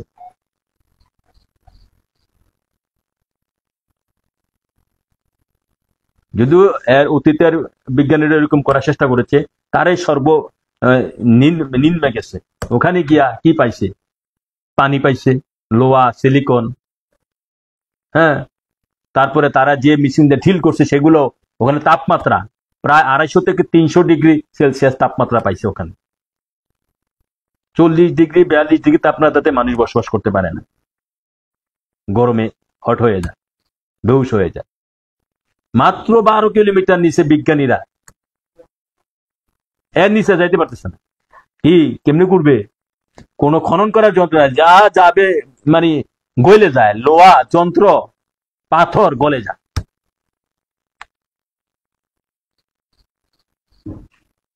এই গেছে একটা তথ্য, এইটা আমি এই কারণে বলতেছি। দেখেন বিজ্ঞানীরা নিচের দিকে, এই পৃথিবীটার নিচের দিকে যাইতে পারতেছে না। আমরা যে মানে মহাবিশ্বের একটা গ্রহ পৃথিবী বিজ্ঞানের মতে, এই মাত্র 12 কিলোমিটার নিচে যেতে পারতেছে না। আবার তারা পৃথিবীর কেন্দ্র যেমন একটা বৃত্তের মাঝখানটাকে আমরা কেন্দ্র বলি। এই পৃথিবীর কেন্দ্রের হিসাব যদি আপনি গুগলে চার্জ দেন, আসবে 6371 কিলোমিটার পৃথিবীর কেন্দ্র। পৃথিবীর ভূপৃষ্ঠ থেকে কেন্দ্রের দূরত্ব 6100, প্রায় 6371 কিলোমিটার তারা শো করে আর কি, বিজ্ঞানীরা এতটুকু অনুমান করে পৃথিবী কেন্দ্র। তো এটা হচ্ছে কেন্দ্র তো একটা মানে মধ্য সেন্টার। তাহলে মধ্য সেন্টার হলে এবং পৃথিবীর তাহলে ওই প্রান্তে এটা প্রমাণিত না, অনুমিত মানে আনুমানিক। তারপরে পৃথিবীর সর্বনিম্নে তাদের এই পৃথিবীর মধ্য কেন্দ্র যদি 6371, প্রায় 6371 কিলোমিটার দূরত্ব হয় ভূপৃষ্ঠ থেকে, তাহলে এর নিচে তো আরো ডাবল হবে। ডাবল কি? প্রায় 12,742 কিলোমিটার মতন হবে। মানে একদম, হ্যাঁ। আপনি বিজ্ঞানীর প্রশ্ন যে কোনো প্রশ্ন করে দেখেন যে পৃথিবীর সর্বনিম্নে কি আছে, তারা কি খোঁজ পেয়েছে? না। 12 কিলোমিটার নিচে তো যাইতে পারে না, খোঁজ পাবে কিন্তু। সর্বোচ্চ 12 কিলোমিটার মধ্যে নিচে গেছে ড্রিলিং করে। আর জাপানের বিজ্ঞানীরা এখনো এরকম একটা কাজ নাকি করতেছে গত 20 বছর ধরে, কিছু করতে পারবে না। উপরের দিকে দেখেন, তাহলে পৃথিবীর কেন্দ্র যদি বিজ্ঞানের মতে 6371 কিলোমিটার হয় থাকে পৃথিবীর কেন্দ্র, তাহলে এর নিচে আরো 6000 যান, তাহলে সর্বনিম্ন, তাহলে পৃথিবীর থেকে সর্বনিম্ন 12,742 কিলোমিটার হয়। এটা অনুমান করে তারা। ওখানে কি আছে, ওখানে তাপমাত্রা কেমন, বিজ্ঞানীরা ওখানে তাপমাত্রা কেমন যদি চার্জ দেন পাবেন গুগলে।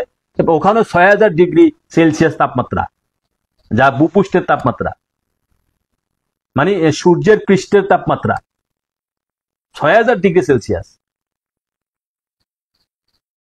যেখানে 40 ডিগ্রি 42 ডিগ্রি সেলসিয়াস হলে মানুষ গরমে বাঁচে না, সেখানে 6000 ডিগ্রি মানে ভূপৃষ্ঠের নিচে 12,742 কিলোমিটার নিচে প্রায় 6000 ডিগ্রি সেলসিয়াস তাপমাত্রা। তাহলে দুটো টোকেন হবে না কেন? এটা তো একটা বিজ্ঞান অনুমান।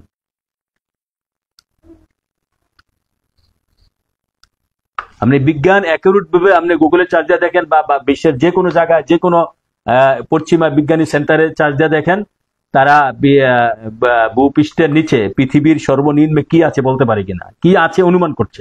এটা কেউ যাইতে পারে নাই। আমার মানে আশ্চর্য বিষয় হচ্ছে এই উপরে আকাশে, উপরে কোটি কোটি হাজার হাজার crore crore trillion trillion mile দূরে কি আছে সেটা বলতে পারতেছে বিজ্ঞানীরা।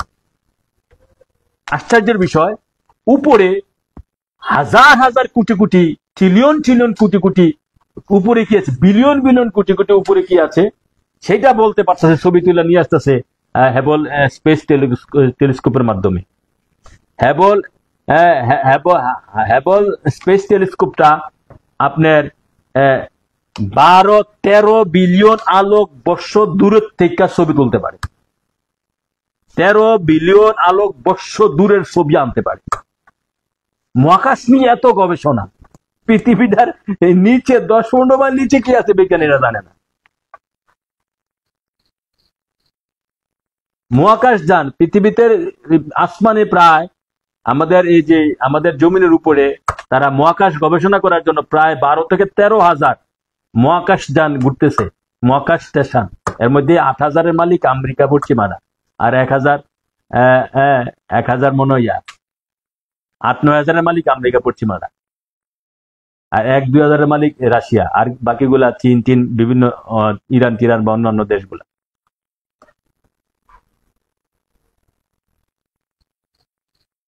তাহলে আকাশে কোটি কোটি মাইল দূরে, 1000 কোটি মাইল দূরে কি আছে হেরা ছবি তুলে নিয়ে আসতে পারে, কিন্তু আমরা মাটির নিচে 12 কিলোমিটার নিচে যাইতে পারতেছে না। আশ্চর্য বিষয় না? তাহলে এতে অনুমান হয় স্থানতে দুজক জমির নিচে, সপ্তম জমিনের নিচে বিজ্ঞানীরা 1000 কোটি বছর চেষ্টা করে দিতে পারবে না। এত তাপমাত্রা যাবে কিভাবে? আগুনের এত কুণ্ডলিকা, এই জন্য সমুদ্রের নিচে বা সমুদ্র নিচে তো মাটির নিচেই পড়ে।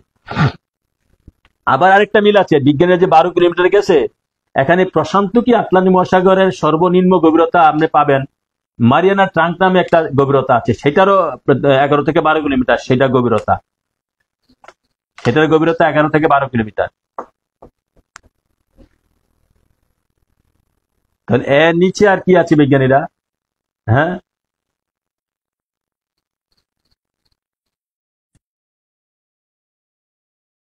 এই জমিনটা নিয়ে গবেষণা করে কুল পাইতেছে না, আবার ওই জমিনের বাইরে যায় গবেষণা করতে, সেগুলো অনুমানের উপরে তারা তথ্য দেয়, অ্যাকুরেট তথ্য দিতে পারতেছে না, সম্ভব না।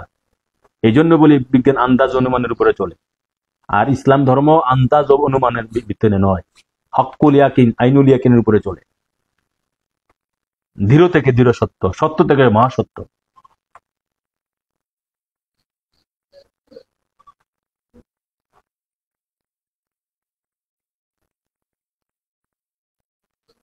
তাহলে এখন আমরা স্থানতে দেখলাম 2 জায়গায়, জান্নাত ব্যস্ত আল্লাহর আরশ মোল্লার নিচে, হ্যাঁ, আর ওখানে যে ব্যস্ত হওয়ার বিজ্ঞান দেখেন, বিজ্ঞান যে আবিষ্কার করেছে আমাদের সৌরজগৎ সম্পর্কে। আমরা তো দুজক জমিন সম্পর্কে বললাম, দুজক সম্পর্কে, দুজক 12 কিলোমিটার নিচে যেতে পারতেছে না, হ্যাঁ। আর আকাশ সম্পর্কে হেরা যে তথ্যগুলা দেয় বিজ্ঞানীর, যে অনুমিত বা আনুমানিক তথ্যগুলা, আল্লাহর সৃষ্টি মহাকাশ অসীম, কেননা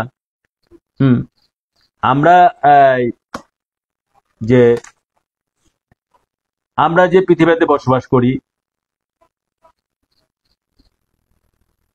এটা মিল্কি ওয়ে গ্যালাক্সি একটা গ্রহ,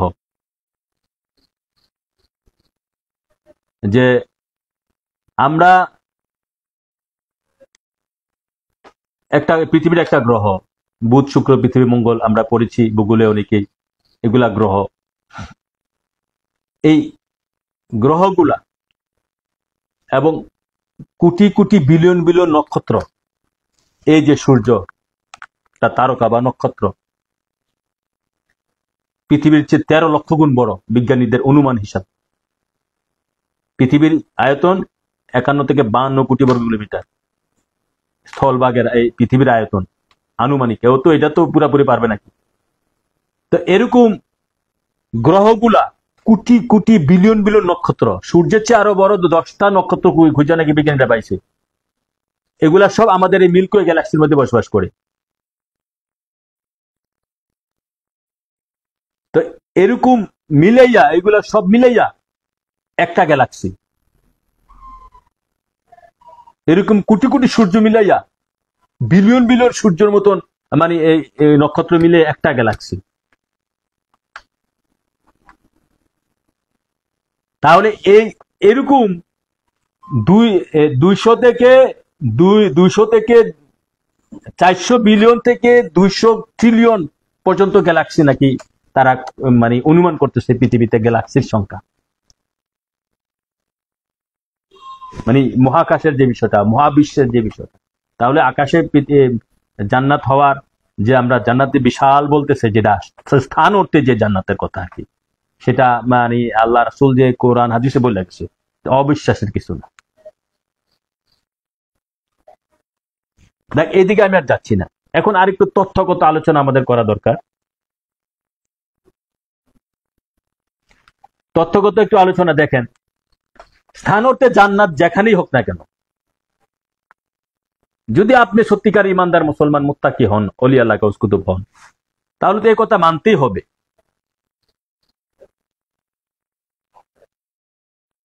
আপনি স্থান অর্থে জান্নাত খুঁজতেছেন, আমরা সকলেই এখন একটু ভিন্ন তাত্ত্বিক আলোচনা, এই অদম ফকিরের গবেষণা। আমরা তো কোন হাদিস দিয়ে তখন বললাম, তারপর বিজ্ঞান দিয়ে বলার চেষ্টা করেছি, তারপরে এখন আসে না আমার অদম ফকিরের গবেষণা। আমরা সবাই স্থান অর্থে, সাধারণ মানুষরা কি স্থান অর্থে জান্নাত খুঁজে, জান্নাত আছে কিনা এই সেই ভংশ খুঁজে না, এই ধরনের কথা তো বলে না, জান্নাত আছে কিনা স্থান অর্থে, জান্নাত কই দুজক কই, এগুলা খুঁজতেছে অনেকেই। আমার কাছে এটা একটা গুরুত্বপূর্ণ বিষয় না। হ্যাঁ, যদিও গুরুত্ব আছে, আবার এত বেশি গুরুত্ব আমি দিচ্ছি না। আগে আপনি দেখেন, আপনি স্থান অর্থে জান্নাতকে কি করবেন, আপনি বর্তমানে যে জান্নাতের মধ্যে বা জাহান্নামের মধ্যে আছেন সেটা দেখেন না। বর্তমানে যে জান্নাত বা জাহান্নাম, নবী পাক সাল্লাল্লাহু আলাইহি ওয়াসাল্লাম কি বলছেন, আর দুনিয়া সিজনুল মুমিনিন, এই দুনিয়াটা মুমিনের জন্য দুজকখানা, জান্নাতুল কাফিরিন, কাফেরের জন্য এটা জান্নাত। এটা সহিহ হাদিস। আমি যেটা বলতে চাচ্ছি যে আপনাকে স্থান অর্থে যে জান্নাত মানে ব্যস্ত, ওখানে আপনাকে দেওয়া হল, আপনি ওখানে গেলেন, কিন্তু আপনার এই যে দেহ এবং মন দুইটা মিলে যে একটা মানুষ, দেহ এবং মন কোনটাতে আপনার সুখ নাই, সুখ নাই। সাপোজ আপনার চরম পেট ব্যথা, এই অবস্থা যদি 100 জন হুর আপনার সামনে থাকে, ভালো লাগবে? ভালো লাগবে না, ভালো লাগবে না। হাজার হাজার হুর আপনাকে বেষ্টন করে আছে, আপনার পেট ব্যথা অস্থির, হুরেরা বলবেন এখান থেকে দূর হয়ে যা, আমি বাঁচতেছি না, কি তোরা কেন আসছিস? তাহলে এই জান্নাত কি? স্থান অর্থে জান্নাত খুঁজে লাভ আছে? আগে আগে দেহ জান্নাত খুঁজেন, দেহ জান্নাতের আগে মনের জান্নাত খুঁজেন। দেহ জান্নাতের আগে মনের জান্নাত দরকার। স্থান এবং স্থান জান্নাত জাহান্নামের আগে দেহ, দেহ জান্নাত, মন জান্নাত। আপনার দেহের মধ্যে সুখ আছে, মানলাম দেহের মধ্যে কোনো রোগ নাই, সুখ আছে, মনের মধ্যে সুখ নাই, মনে জ্বালা যন্ত্রণা, মনে কষ্ট, মনে বেদনা, এমন বেদনা অস্থির, পাগল পাড়া, পাগল পাড়া। আপনি তখন যদি আপনার সামনে হুরে না দিয়ে লাভ হইব? মনে কষ্ট। আমি আগে বলতে চাচ্ছি, যে মেসেজটা দিতে চাচ্ছি, সেটা অদম ফকিরের গবেষণা। আগে মনের জান্নাত, মনের ভিতরে যে জিনিসগুলো আছে সেগুলো দূর করে দিয়ে মনটাকে আগে জান্নাত বানান, মনের জান্নাতে আসল জান্নাত। এই জন্য কবি বলেছেন কি, আমাদের রংপুরের কবি, কোথায় ব্যস্ত কোথায় নরক কে বলে তা বহুদূর, মানুষের মাঝে কোথায় স্বর্গ কোথায় নরক কে বলে তা বহুদূর, মানুষের মাঝে স্বর্গ নরক মানুষেতে সুরাসুর। রিপুর তারুণী মোদের যখন, হ্যাঁ, রিপুর তারুণী তারণে যখন বিবেক পায় গো লয়, আত্মগ্লানির নরক অনলে তখনই পুরিতে হয়। প্রীতি প্রেমের পূর্ণ বাদনে, প্রীতি প্রেমের পূর্ণ বাদনে মিলে যাবে পরস্পরে, স্বর্গ আসিয়া দাঁড়ায় তখনই আমাদের পুরের ঘরে। কি সুন্দর না কবির বাণী? হ্যাঁ, বাস্তব। যদি আপনি ইমানদার হন তাহলে অর্থ বুঝবেন। যে বেড়া লেখছে এটা ফজলুর রহমান না জানি কি কবি, রংপুরের কবি, ওনার সমগ্র আমার কাছে আছে নামটা। হ্যাঁ, হ্যাঁ, ইমানদার ছিল। তো তাহলে যেটা বলতে চাচ্ছি, আগে দরকার আপনি মনটারে জান্নাত বানানো। মনটারে জান্নাত বানালে কি দিয়ে বানাবেন? নবীর প্রেম, নবীর নূর, নবীর ভালোবাসা দিয়ে। হ্যাঁ, নবীর ভালোবাসা দিয়ে মনটাকে জান্নাত বানান। তারপরে দেহ, হ্যাঁ দেহ জান্নাত, নবীর সুন্নত ধরেন, ভালোবাসেন, ধরেন, ধারণ করেন, নবীকে অন্তরে ধারণ করেন, নবীর সুন্নত বাহ্যিক ভাবে ধারণ করেন। দেহ যদি আল্লাহ রাসূল যাদেরকে দেহ, হ্যাঁ যদিও এই এই পৃথিবীতে যারা হক্কানি ইমানদার ওলি আল্লাহ, যারা মনে, কেননা মনের মধ্যে তো সব বসবাস করে, বিশেষ করে আল্লাহ রাসূল থেকে শুরু করে যত যাবতীয় ভালো জিনিস আছে ইমানদারের মনেই থাকে, যত খারাপ জিনিস আছে বেঈমানের মনেই থাকে। তো দেহ সুখ তো পৃথিবীতে ইমানদার ওলি আল্লাহরা পায় না। এই আগুন পানি, এই মাটি বাতাস তথা বীর্য হতে যে দেহ হয়েছে আমাদের, এটা এই পৃথিবীতে সুখ দেয় না, সেটা আমার বাস্তবতা। এবং এমন কোন ওলি গাউস কিন্তু পাবেন না যারা সত্যিকারের মুখলেস মুমিন, মুমিন মুত্তাকি ইমানদার ওলি আল্লাহ, হ্যাঁ মোকাম্মেল মুমিন, তারার দেহ সুখ আল্লাহ দিছে, তারা মনে সুখ আছে, মনে তারা জান্নাত জোগাড় করে নিয়েছে। দেহের মধ্যে সুখ এই পৃথিবীতে দিবে না, দিলে তো এই পৃথিবীটা জান্নাত কি আপনার ইয়ে হয়ে যেত। তাহলে আমি যেটা বলতে যাচ্ছি, দেহ আল্লাহ, তারপরে আমরা আল্লাহ রাসূলের কাছে দোয়া করতে হবে যাতে আমাদের দেহটা এমন ভাবে এতটুকু পর্যন্ত সুস্থির, সুস্বাস্থ্য রাখে, যতটুকু ভাবে রাখলে আমরা আল্লাহ রাসূলের গোলামি করতে পারবো। এতটুকু রাখাই হাজার কোটি শুকরিয়া। তো দেহ জান্নাত। এখন আপনি যখন স্থানত্রে জান্নাত, যখন নুরানি, যে নুরানি জান্নাতে যখন ঢুকবেন, এই বডি নিয়ে ঢুকা যাবে না, এই দেহ নিয়ে ঢুকা যাবে না। আগুন পানি মাটি বাতাসের দেহ, বীর্যের দেহ না, এখানে নূরের দেহ থাকবে। তখন আপনার মন হবে নূর, আপনার রুহ হবে নূর, দেহ হবে নূর, যেখানে থাকবেন সেটাও নূর, আশেপাশে যারা দেখবেন সবে নূর, ওই রাজ্যটাই নূর। এই রাজ্যটা যখন আগুন পানি মাটি বাতাসের, ওই রাজ্যটাই হচ্ছে এই নূরের রাজ্য। আর এই নূরের রাজ্য হচ্ছে আমার হুজুর পাক নূর নবী সাল্লাল্লাহু তাআলা আলাইহি ওয়াসাল্লাম। তাহলে আমাদেরকে মনের জান্নাত আগে খুঁজতে হবে, তারপরে দেহের জান্নাত। হ্যাঁ, দেহের জান্নাত কি? মন যখন নূর হয়ে যাবে, হ্যাঁ মনের মনের সমস্ত রোগগুলা বের করে দিয়ে যখন আল্লাহ রাসূলের প্রেম এশক প্রবেশ করাইতে পারবেন, এটা একদিনের দুই দিনের বিষয় নয়, যুগের পর যুগের সাধন, রিয়াজতের বিষয়। তারপরে মন থেকে যখন নূরে মোহাম্মদী সারা দেহে, রক্তে, কণিকা কণিকায়, হ্যাঁ দেহের যে 30 ট্রিলিয়ন কোষ আছে সেগুলাতে ছড়ে যাবে। তারপরে 36 ট্রিলিয়ন ব্যাকটেরিয়া থেকে শুরু করে দেহের, হ্যাঁ দেহের প্রতিটা রক্তের কণিকায়, পশমের গোড়ায় গোড়ায়, এই 30 ট্রিলিয়ন কোষ, এই এগুলা 30 ট্রিলিয়ন, 1000 বিলিয়ন 1 ট্রিলিয়ন, 100 কোটিতে 1 বিলিয়ন, এরকম 1000 বিলিয়ন 1 ট্রিলিয়ন, এগুলাতে তো ঢুকে যাবে যখন আল্লাহ রাসূলের প্রেম নূর, তখন দেহটা জান্নাত হয়ে যায়। হ্যাঁ, যত কষ্টই হোক আল্লাহ ওই মনের ভিতরে আর ঢুকে না, ঢুকলেও সেটা ভিন্ন বিষয়, এটা মজায় লাগে। আল্লাহ আশেক যখন মাসুককে থাপ্পড় দেয়, তখন এই মাসুককে এটা মজায় পায়, মজায় পায়। এটা তো প্রেমের এক কাহিনী। আপনি যে আপনাকে লজ্জা দিচ্ছে, যে আপনাকে অপমান করছে, যে আপনাকে কষ্ট দিচ্ছে, যে আপনাকে রোগ শোক দিচ্ছে, পরীক্ষা নিচ্ছে, এটা তো আপনার মাসুকেই নিচ্ছে, আমাদের মাসুকে তো নিচ্ছে। তো এটা তো বুঝতে পারি, জানতে পারি, এটা তো আর যারা হক্কানি ওলি গাউস কুতুব তাদের কাছে বোঝানোর কিছু নাই। তাহলে তার মজাই লাগে, আসুক না, তিনি দিছেন, তিনি সব করে, তিনি ভালোবেসে দিছেন আমার এই অধমকে, তাহলে সমস্যা কি? এটা তো ধৈর্য ধরতে হবে। ধৈর্য কি? আল্লাহ রাসূল বুঝা মানার তৌফিক দান করুক।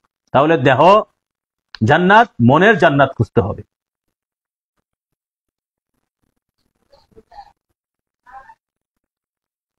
এই গেছে জান্নাত সম্পর্কে দ্বিতীয় তৃতীয় আলোচনা। এখন আসেন জান্নাতের আরেকটা স্থান অর্থে আলোচনা তো করলাম আমরা, আরেকটা তথ্য দেই। হ্যাঁ, জান্নাত জাহান্নাম স্থান অর্থে না খোঁজে, আরেকটা তাত্ত্বিক তথ্য, সেটা হচ্ছে এটা কোরআন দিয়ে দেওয়া যাবে। জান্নাত, এটা কোরআন দিয়ে দেওয়া যাবে। সূরা ওয়াকিয়া 56 নম্বর সূরা, সূরা ওয়াকিয়া। সূরা ওয়াকিয়ার কিছু আয়াত আছে, ওয়া কুনতুম আজওয়াজান সালাসা ফাআসহাবুল মাইমানাতি মা আসহাবুল মাইমানা ওয়া আসহাবুল মাশামাতি মা আসহাবুল মাশামা আস-সাবিকুন আস-সাবিকুন উলাইকাল মুকাররাবুন। আল্লাহু আকবার। রাসূল এই আয়াতগুলোর মধ্যে হাসরের মাঠে আল্লাহ পাক সমস্ত মানুষকে তিন ভাগে ভাগ করেছেন। এক হচ্ছে যাদের তিন ভাগে বিভক্ত হয়ে যাবে। ডান দিকের দল কত ভাগ্যবান, ডান দিকের দল জান্নাত সম্পর্কে চতুর্থ আলোচনা। ডান দিকের দল কত ভাগ্যবান, তারপর বলবে আল্লাহ পাক বলছেন বাম দিকের দল কত হতভাগ্যবান, বাম দিকের দল। তাহলে তিনটা ভাগ বলছে, একটা হচ্ছে ডান দিকের দল কত ভাগ্যবান, বাম দিকের দল কত ভাগ্যবান, আসহাবুল মাইমানাতি আস-সাবিকুন আস-সাবিকুন, আর অগ্রবর্তী গণ তো নৈকট্যপ্রাপ্ত বন্দাগণ কত ভাগ্যবান, নৈকট্যপ্রাপ্ত ওয়ারাই নৈকট্যপ্রাপ্ত উলাইকা হুমুল মুকাররাবুন। নৈকট্যপ্রাপ্ত কারা, যারা ডাইনও নাই বামও নাই, তারা হচ্ছে ওলিয়া আল্লাহ গাউস কুতুব। তাদের সংখ্যা 70,000, বুখারী মুসলিম হাদিসে এসেছে। এই উম্মতের শ্রেষ্ঠ তারা, যাদের হিসাব বিহীন তারা বেহেশতি। পূর্ণিমা চন্দ্রের মধ্যে সূর্যের রূপ নিয়ে, পূর্ণিমা চন্দ্রের রূপ নিয়ে তারা হাসরের মাঠে উঠবে।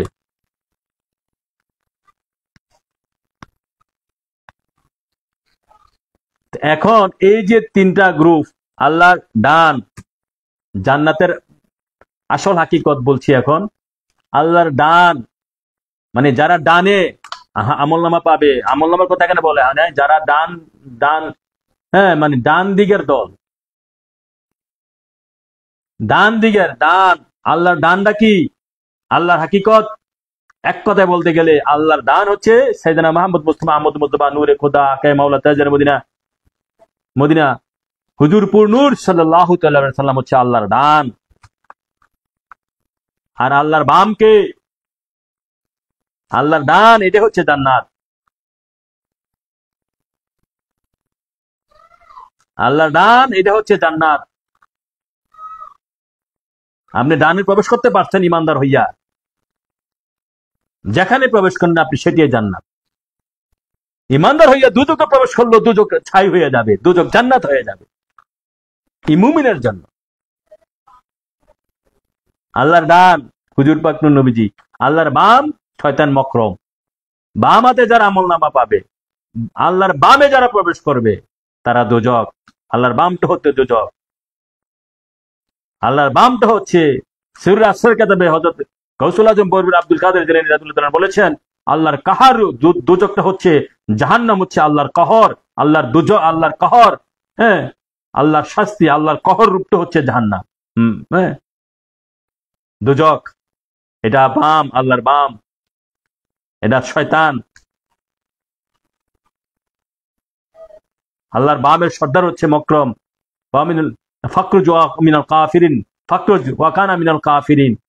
সমস্ত দোজকের সর্দার, কাফের মুনাফিকের সর্দার হচ্ছে মকরম শয়তান। এটা আল্লাহর বাম। আর আল্লাহ ডান হুজুর পাক নূর নবীজি, এটাই জান্নাত। যারা ডান হাতে, এর প্রমাণ যারা ডান হাতে আমলনামা পাবে তারা মুক্তি পাবে। তারা আল্লাহর ডানে প্রবেশ করলো মানে হুজুর পাক নূর নবীজির মধ্যে তারা প্রবেশ করবো, হুজুর পাক নূর নবীজির জান্নাতে তারা প্রবেশ করলো। যারা বাহামাতে আমলনামা পাবে তারা মকরম শয়তান দোজকে প্রবেশ করলো। ডান বামের খেলাটা এখানেই। আমার হুজুর পাক নূর নবীজি এই পৃথিবীতে প্রায় সমস্ত কর্ম ডান দিয়ে শুরু করেছেন। যারা সুন্নত পালন করেন, সুন্নত গবেষণা করেন, তারা তো মানবেনই এক পাইকে।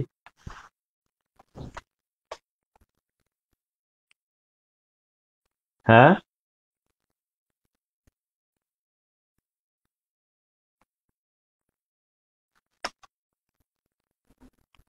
বাম এটা দোজক, বাম হাতে পানি খরচ করে, প্রস্রাব পায়খানা করে। শয়তান বাম হাতে খায়।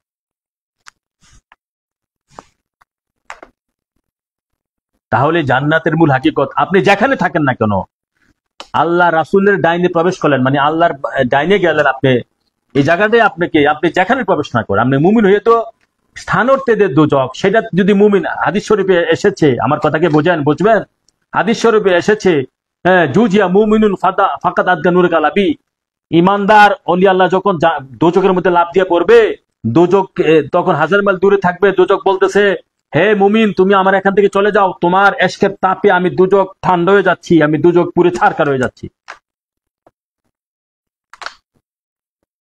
তাহলে আল্লাহ রাসূলের ডানে, মানে আল্লাহর ডানে যারা প্রবেশ করতে পারবে, যেখানে আপনি যদি বলেন যে এই জায়গাটাই আপনি, আল্লাহ রাসূল চাইলে আল্লাহ কুন ফায়াকুনের মালিক আল্লাহ রাসূল, যে কোনো জায়গাতে তো আপনার জন্য দোজখে পরিণত করে দিতে পারে। তো ডানে প্রবেশ করলে মুক্তি, আল্লাহ রাসূল আল্লাহর ডাইনে যাইতে পারলে মুক্তি, বামে গেলে দোজখ। এবং বামে গেলে আপনি দোজখ, মানে আপনার দেহ দুযোগী দেহ, আপনি রুহু দুযোগী রুহু, কালব দুযোগী, আপনি যে স্থানে থাকবেন এটাও দোজখ, তো সবে দোজখ। আর আপনি ডাইনে প্রবেশ করলেন, আল্লাহর ডাইনে প্রবেশ করলেন, নবী পাক সাল্লাল্লাহু আলাইহি সাল্লামের মধ্যে প্রবেশ করলেন, নবী জান্নাত, নবী স্বয়ং জান্নাত, নবী স্বয়ং জান্নাত, নবী স্বয়ং জান্নাত, নবীজি আপ টু বটম জান্নাত সাল্লাল্লাহু আলাইহি ওয়াসাল্লাম। আপনি ডানে প্রবেশ করলেন, আপনার দেহ শান্তিময়, আপনি রুহু শান্তিময়, এক দেন এক খেয়াল এক চেহারা, আপনার কালব শান্তিময়, আপনি যে স্থানটাতে থাকবেন সেটাও শান্তিময়। তাহলে জান্নাত আমরা অনেক অর্থে, স্থান অর্থে, দেহ অর্থে, মন অর্থে, কালব অর্থে, হ্যাঁ, আল্লাহ রাসূলের প্রেম অর্থে,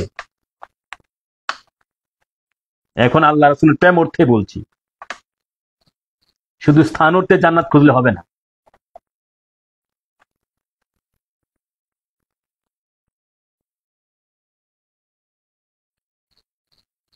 শুধু স্থান অর্থে জান্নাত খুঁজলে হবে না, কথাগুলা বুঝতে হবে। আর বাড়ছি না, আর বাড়ছি না, আল্লাহ রাসূল সেই সমস্ত আলোচনা মিলে যেন আমরা আজকে আলোচনা বুঝতে পারি, আল্লাহ রাসূল যেন আমাদেরকে বোঝার মানার তৌফিক দান করে। হ্যাঁ, আমরা যেন জান্নাত শুধু স্থান অর্থে না খুঁজি, আমরা এই আমাদের দেহটাকে, এই আমাদের মনের মধ্যে ইমান প্রেম নূর প্রবেশ করাইয়া জান্নাত বানাইতে পারি, দেহটাকেও আল্লাহ রাসূলের প্রেম ইমান নূর দিয়া জ্বালায়া পুরাইয়া জান্নাত বানাইতে পারি। হ্যাঁ, এবং আমরা যেন আল্লাহ রাসূলের ডানে সদা সর্বদা থাকতে পারি।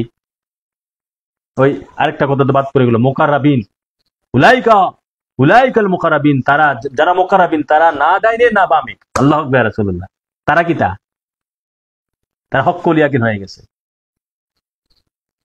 তারা না ডাইনে না বামে। তাদেরকে যদি বামও ঠেলা দেন মুকাররাবিন যারা, ওই বামে জান্নাত, জাহান্নাম তখন জান্নাত হয়ে যাবে, দেহ জান্নাত যে অবস্থা। মুকাররাবিন তারা কি তারা না ডাইনে না বামে, তারা আল্লাহ রাসূলের প্রেমে একাকার হয়ে গেছে, ফানাফি রাসূলের সার্টিফিকেট পেয়েছে, ফানাফিল্লাহ সার্টিফিকেট পেয়েছে, তারা হচ্ছে মুকাররাবিন। নৈকট্যপ্রাপ্ত বান্দা কারা? যারা ফানাফি রাসূলের সার্টিফিকেট পেয়েছে, ফানাফিল্লাহ সার্টিফিকেট পেয়েছে, তারা হচ্ছে মুকাররাবিন।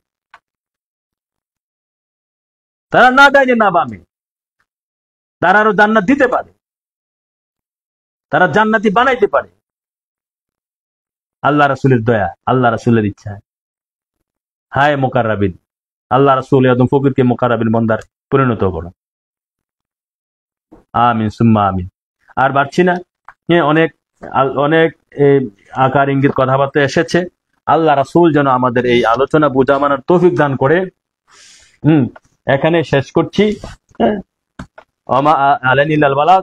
আসসালামু আলাইকুম ওয়া রাহমাতুল্লাহ।